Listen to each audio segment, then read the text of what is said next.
Football is back, and Underdog is the best place to make picks and win money all season long.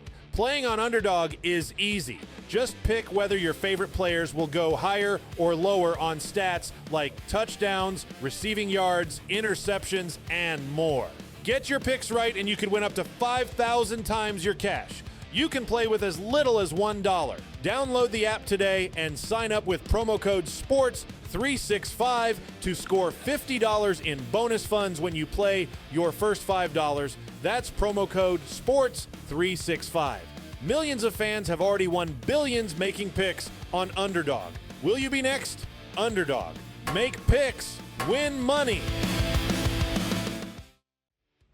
Must be 18 and up, 19 and up in Alabama, Nebraska, 19 and up, and in Colorado for some games, 21 and up in Arizona, Massachusetts, and Virginia, and must be present in a state where Underdog Fantasy operates. Terms apply. Offer not valid in Maryland, Michigan, Ohio, and Pennsylvania. Concerned with your play? Call 1-800-GAMBLER or visit ncpgambling.org. In New York, call the 24/7 Hope line at 1-8778-HOPE-NY or text HOPE-NY. That's 467-369. See assets.underdogfantasy.com/web/play and get terms _DFS_.html for details.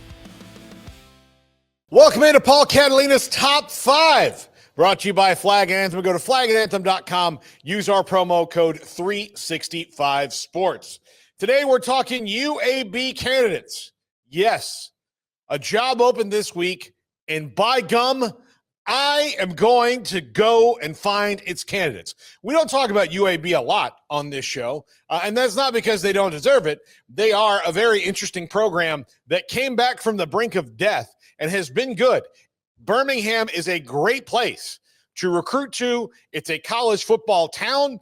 They love football pretty much of any kind there, but it has the highest ratings for college football and television of any city in America per capita. So this job is one of the more intriguing G6 jobs, and I think that they'll have some pretty interesting candidates. Let's start with number 5.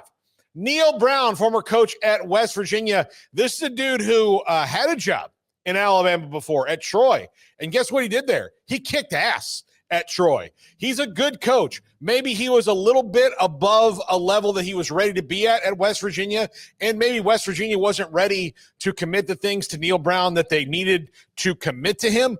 But this is a guy who runs a really cool offense, is a really good leader as the head coach of a program, and can certainly do a great job at UAB. Number 4, Kerwin Bell. He's at Western Carolina. He has a masterful offensive system. He is a legendary quarterback from the University of Florida.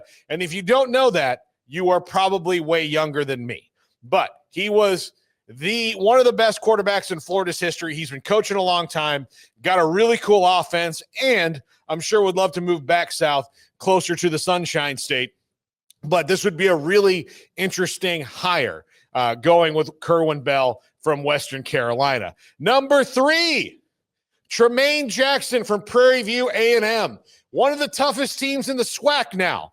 And if you know anything about the history of Prairie View A&M football, they once had the longest losing streak in the history of college football. Now Tremaine Jackson's been there, and they are dominant. He has done well, recruiting really, really well into the SWAC, and could do a great job at UAB. Number 2, Tyson Helton at Western Kentucky. This comes down to him deciding what's an easier place to get talent to, what gets me to the next level. Now, I think Tyson Helton is ready for a Power 4 job.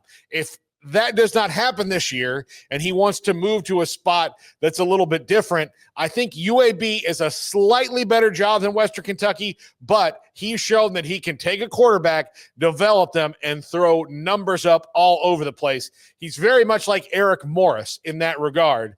I think Tyson Helton, a great candidate for this job. It's just determining, is UAB a better job than Western Kentucky? It probably is. But, are you going to make that jump for this job, or you just stay at Western Kentucky until something like, say, South Carolina opens up, which I don't think it will anytime soon because of Shane Beamer, unless he gets another job, but I'm just throwing a name out there. And number 1, Coach O.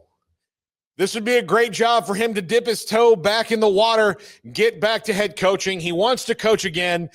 Look, he got a huge buyout before, so I don't think that money is really going to be an option. This guy wants to coach, and when it comes to recruiting, this guy can recruit. He can absolutely recruit. Now, is he an organizational whiz? No, that's not happening. But since 2019, a lot has changed in college football. So a lot of the things that kind of fell through the organizational cracks, so to speak, at LSU probably wouldn't anymore. And UAB, it would be a huge boon for them to get a national championship winning coach like Ed Orgeron, who I don't know if I've ever met anybody who doesn't like Ed Orgeron. He's just one of those dudes who has so many great relationships through the coaching field, all of that, which is why he's such a great recruiter. So that is the top 5. Coach O to UAB would be an awesome thing. Anyways, Andrew Valade's kooky carnival of craziness comes up now.